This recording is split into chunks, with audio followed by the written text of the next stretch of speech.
Ley de Snell, óptica geométrica. Con un puntero láser ubicado en A, se ilumina el vértice P. Si se llena completamente el recipiente con agua, determine a qué distancia del vértice P se encontrará el punto iluminado sobre la base del recipiente. Básicamente aquí tenemos nuestro esquema inicial, en el cual tenemos este rectángulo de color morado que representa nuestro recipiente. En el momento donde se inicia el procedimiento está vacío, o sea, no tiene líquido, no tiene agua. Aquí como tal tenemos nuestro puntero láser, que es ubicado en A, o sea, este punto donde está el láser lo denominamos A, y acá pues prendemos el puntero láser, aquí llega a este extremo que se le conoce como el vértice P. Este es el esquema que nos entrega el ejercicio. Tenemos una distancia desde la orilla del recipiente hasta donde pasa nuestro haz de luz de 16 centímetros y tenemos la altura del recipiente de 10 centímetros. La pregunta es, al llenar este recipiente de líquido, este láser pues va a cambiar de dirección y nos preguntan a qué distancia se encuentra del vértice P donde estaba inicialmente. Este es nuestro esquema inicial. Acá pasamos a un segundo plano en el cual tenemos las mismas medidas, pero pasa algo. El recipiente lo llenamos de líquido y como vemos aquí el haz de luz cambia de dirección y llega a este punto que denominamos P'. La pregunta esencial del ejercicio es ¿qué distancia se movió al llenar el recipiente de líquido? O sea, desde aquí hasta aquí, ¿qué distancia tiene? Para iniciar, si un rayo luminoso pasa de un medio transparente a otro de mayor índice de refracción, entre otras palabras que el índice de refracción del agua, en este caso denominado N2, es mayor que el índice de refracción del aire, denominado N1, el rayo refractado, en este caso este naranja que tenemos aquí, se acerca a la normal. Ahora aquí tenemos nuestro esquema. Quiere decir lo siguiente, nosotros aquí tenemos el líquido y tenemos un índice de refracción del agua de 4/3 y un índice de refracción del aire de 1. En este caso, el rayo luminoso, acá al prender el láser, pasa de un medio transparente, que es el aire, a uno de mayor índice de refracción, que es el líquido. En ese caso, el rayo refractado, conocido como R también, se acerca a la normal. La normal, ¿qué es? Sencillamente es esta recta que nosotros trazamos como guía. Si observamos aquí en la orilla, vean, tenemos la base del recipiente de color morado y tenemos esta roja como tal, generando un plano cartesiano. Entonces, como el índice de refracción del agua, en este caso N2, es mayor que el índice de refracción del aire, en este caso N1, quiere decir que la densidad del agua es mucho mayor que la densidad del aire. Por eso, este rayo reflejado, que estaba inicialmente cuando no había líquido, en verde, cambia a este naranja. Aquí el rayo se refracta y se acerca cada vez más a la normal, o sea que el rayo refractado se acerca a esta línea de referencia que nosotros tomamos aquí. ¿Qué datos tenemos del problema? Tenemos los mismos. Tenemos el índice de refracción del agua de 4/3, el índice de refracción del aire de 1, la distancia que es desde la orilla del recipiente hasta donde va nuestro haz de luz de 16 centímetros y la altura como tal del recipiente de 10 centímetros. Tenemos esto. Acá lo que hice fue transcribir esta distancia.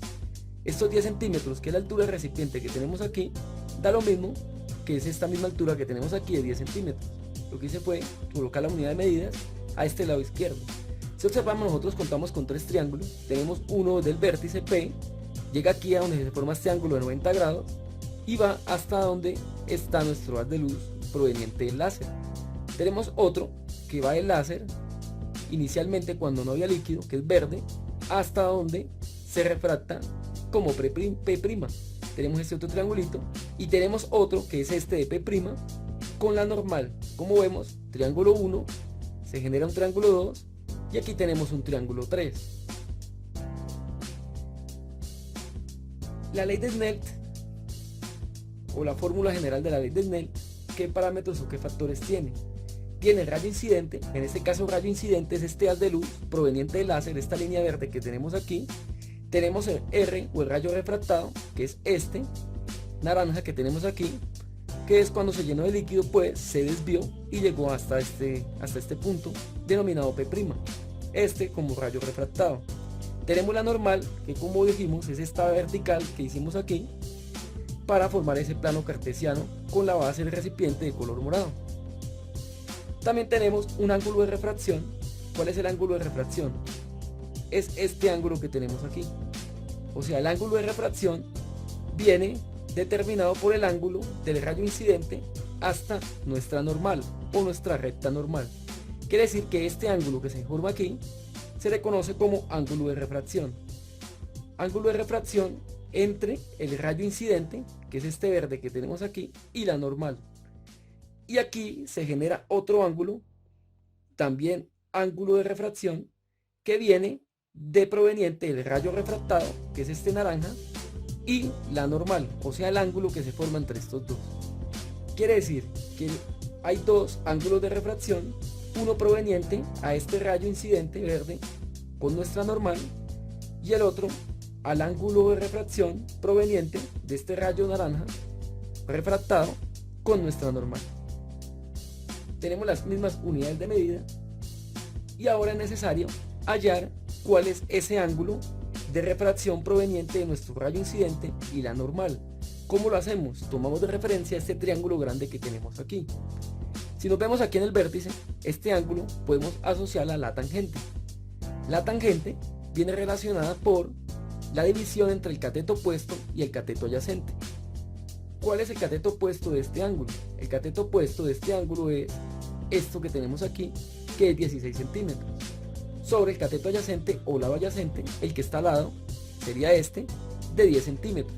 Por consiguiente, la tangente de este ángulo P que tenemos aquí es la división entre el cateto opuesto, que es 16 centímetros, sobre el cateto adyacente, que es 10 centímetros. Entonces, tangente igual a cateto opuesto sobre cateto adyacente. Por consiguiente, la tangente es igual a 16 centímetros sobre 10.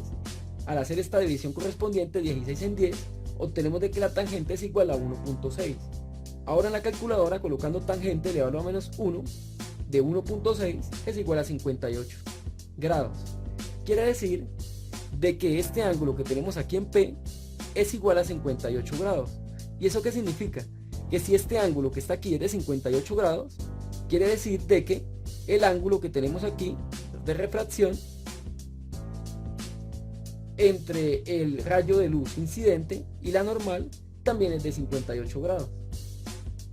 ¿Qué es lo que hacemos aquí? Pues colocarlo. Tenemos este ángulo que acabamos de hallar que vale 58 grados y este ángulo que tenemos aquí que también vale lo mismo, es equivalente también a 58 grados. Ahora sí podemos aplicar la ley de Snell, que lo dice lo siguiente: N1, o sea el índice de refracción de N1, que en este caso es el aire, multiplicado por el seno de I, que es, como dijimos, este ángulo de rayo incidente entre la normal. Entonces N1 por el seno de I es igual a N2, o sea el ángulo de refracción de aquí del agua, por el seno de R, o sea el seno del ángulo de refracción de nuestro rayo refractado entre la normal, que es este ángulo de aquí.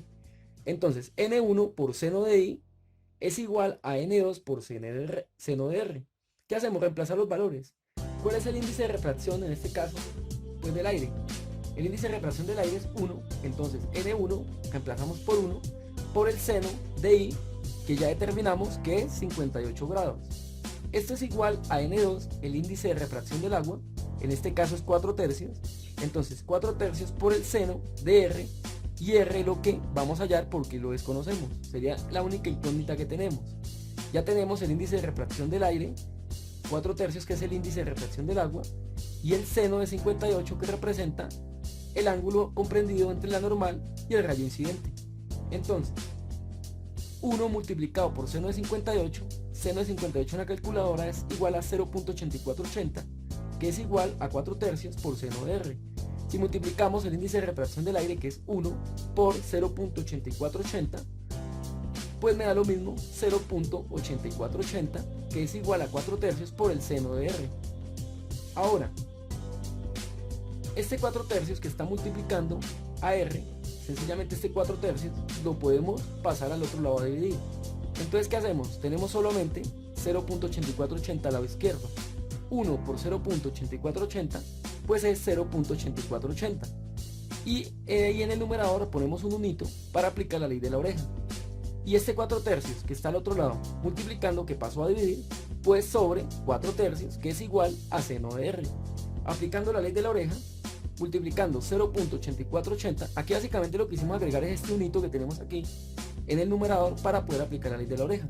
Entonces 0.8480 multiplicado por 3 me da 2.5440 sobre 1 por 4, pues me da 4. Entonces nos queda 2.5440 sobre 4 igual al seno de r. Ahora al dividir, 2.5440 dividido en 4 me da 0.6360, que es igual al seno de r. Ahora, ¿qué hacemos en la calculadora? R es igual, colocamos seno a la menos 1 de 0.6360. Con eso obtenemos el ángulo, y el ángulo como tal entre la normal y el rayo refractado, o sea esta R que tenemos aquí, es igual a 39.49 grados.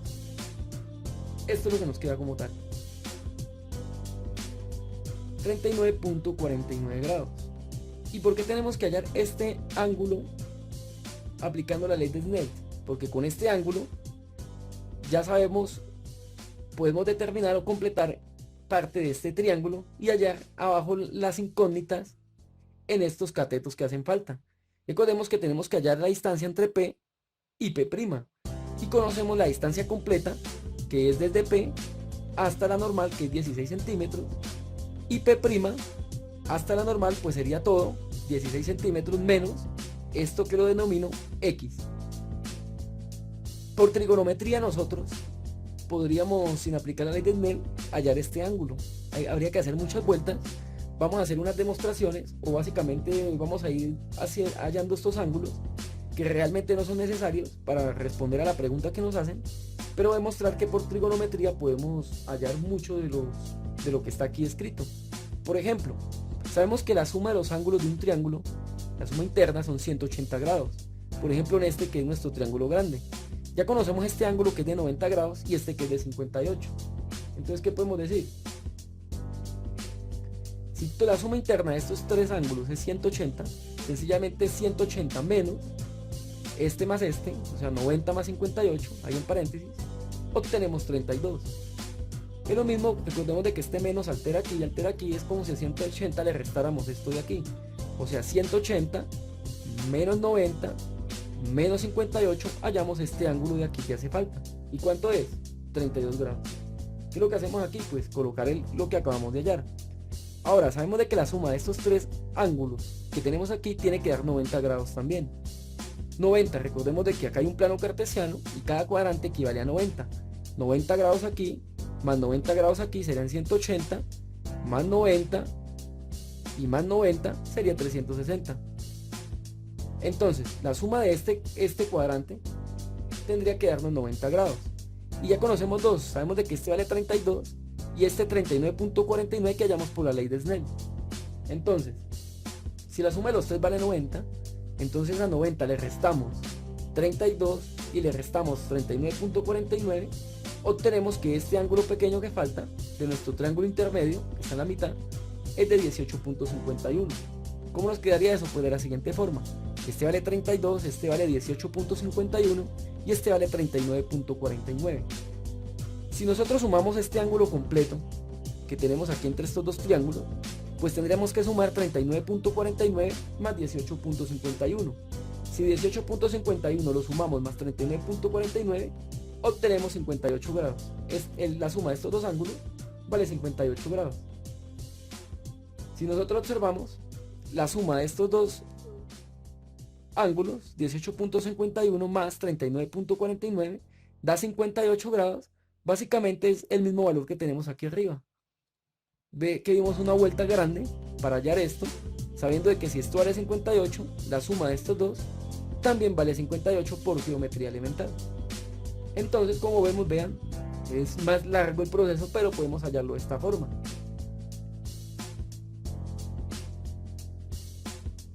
Ahora, la pregunta es la siguiente.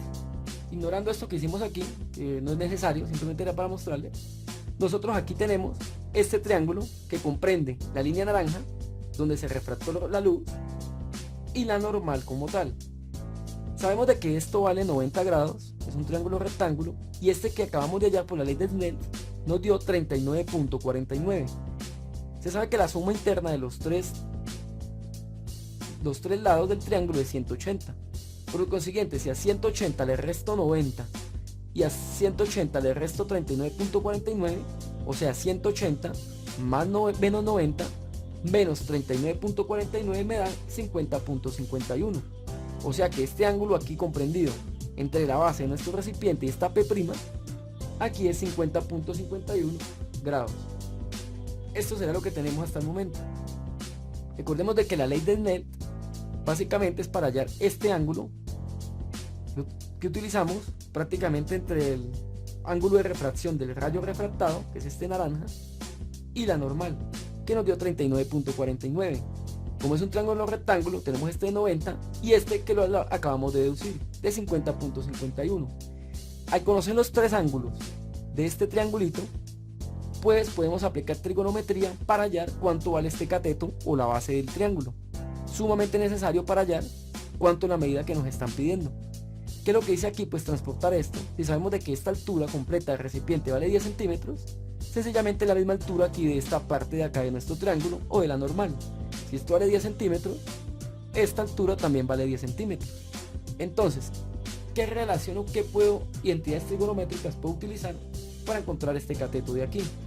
Sencillamente el que más nos sirve es la tangente.